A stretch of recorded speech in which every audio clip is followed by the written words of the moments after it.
Hello and welcome back to Manifolds, the video series where we talk about integration on generalized surfaces.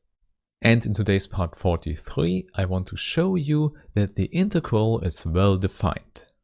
This simply means it does not matter how we decompose the whole integral, we always get the same value out. However, before we start with the details for that, I first want to thank all the nice people who support this channel on Steady, here on YouTube or via other means. And please don't forget, being a supporter has advantages. For example, you can download PDF versions, books and quizzes. Indeed, you can just click the link in the description to become a supporter and to find the additional material. Okay, then let's start by considering any smooth manifold M as always. And you know, in order to define the integral, we need an orientable manifold and a measurable set A. So this is the setup, and then we can talk about the integral of a volume form over such a set A. In fact, this is what we have discussed in the last video, the definition of the integral of omega. And as you might remember, it worked by decomposing the set A into smaller parts. And these parts are simply called A1, A2 and so on, and then we just have to consider a whole sum of integrals in the end. And please recall, we do this decomposition because each single set AI can be described by a single chart of the atlas. And indeed, if we have a single chart, we already know how to calculate the integral.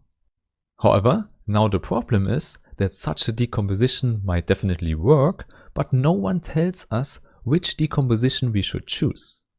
Just imagine that someone tells you that he wants to calculate the integral over A with another decomposition.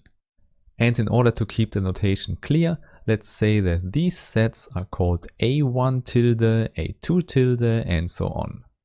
Hence, now we can also calculate the whole sum with respect to these subsets. And now the question is, do we get the same result as before? And obviously we want to have that, so we will prove it in this video. Of course, only with this proof, the symbol on the left hand side makes sense, because there the decomposition is not mentioned at all. Therefore, I would say, let's formulate the whole claim with a proposition. In other words, this is the proposition that tells us that the integral is well defined. So first, we have to state all the ingredients we need for the integral definition. And since we have discussed that in the last video with all details, I would say we can keep it simple here. So first, we have a countable atlas UKHK of the manifold M. And with respect to this one, we can write A as a disjoint union. So in short, the set AK lies completely in the set UK. And there we just have to check that two things are satisfied, and the first one is that all the integrals over AK exist. You know what it means? If we translate this integral to Rn, then the integral over the absolute value exists, so it's finite. More precisely, we consider the component function of omega and everything with respect to the chart HK. And now the second requirement is that we can form the whole sum of these elements and we still get out a finite value. This means even if we have infinitely many elements, the series is still finite. And then you know, the whole integral of omega over A is just defined as this sum without the absolute value. Okay, so this was the first picture, and now we also assume that we have the second one. In other words, now we assume that we have a second atlas U tilde M and H tilde M. So with respect to this new atlas, everything should look the same. So we have a decomposition of the set A, where each subset lies in one U tilde M. Okay, so these are the assumptions of the proposition, and now the claim of it is that 1 and 2 are also satisfied for this new atlas. So this means if we take a new decomposition, everything works as before. In particular, all the integrals exist, and we can form the integral of omega with the infinite sum again. And this is the important result. We have the equality for both formulations. More concretely, we can form the integral with respect to h tilde and a tilde, and this is exactly the same number as given with our original description with hk and ak. Okay, so there we have it. If we change the decomposition, and of course everything has to be done with measurable sets, then we don't change the whole integral.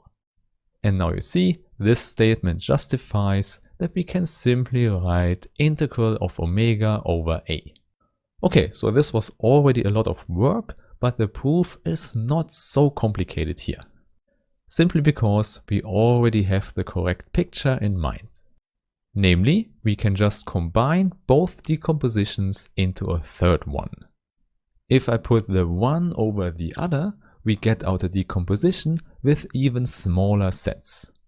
Indeed, these are all the intersections. For example, this set here is A1 intersected with A2 tilde. Indeed, we still have a countable decomposition with measurable sets. And now you should see the advantage of this new decomposition, because we can calculate this integral with respect to the one atlas and with respect to the other one. This means we can put this intersection into h tilde m and into hk. Hence, for the single integral, we can immediately write down the equality. So here on the left, we have the integral in Rn with respect to hk, and on the right hand side, we have the integral in Rn with respect to h tilde m. In other words, it's the same integral just with respect to a different chart. And there we have shown in part 40 that the value of the integral is the same no matter which chart we choose. And of course, the same proof holds if we consider the absolute value of our component function here. And now you should already see what we have to do for the rest of the proof is just to sum up all these values. So let's start using the sum with the index m. Then we don't change so much. We still have the equality, but we can simplify the left-hand side. Namely, we go through all possible intersections of the set AK with the sets A tilde m. The conclusion is that instead of the sum, we can write a union at the integral. We have the union of the images where m goes through all possible values. And now it's not hard to see that this is actually the whole image of AK. And there we have it. The left-hand side is an integral we already know, and we know it's finite. And at this point you can already see the whole idea. At the next step, we can use the sum with respect to the index k. It's the same idea as before. By assumption, we know that the left-hand side is finite. Hence, the double sum on the right-hand side is also a finite number. In fact, to get this, we just use the usual things for integration in Rn. And now in the end, on the right-hand side, we will do a similar thing as we have done it on the left-hand side, namely, we push a sum into the integral. Or more precisely, we will use the sum with the k-index to rewrite this image. Indeed, we have the union, and then we get out the whole image of the set A tilde m. And now you see, this is exactly what we wanted to get. Now we know that this integral and the whole sum here is finite as well. So the first and the second property for our second decomposition also hold. And exactly this justifies that we can do the same calculation as before, just without the absolute value. And then you should see that we have proven that the left-hand side is equal to the right-hand side. And this is what we have stated in the proposition. It does not matter which decomposition we choose, we get out the same value. And there we have it. The proof is finished and the integral is well defined. And with that, I would say it's good enough for today. let's continue the discussion about integrals on manifolds with the next videos. So have a nice day and bye bye.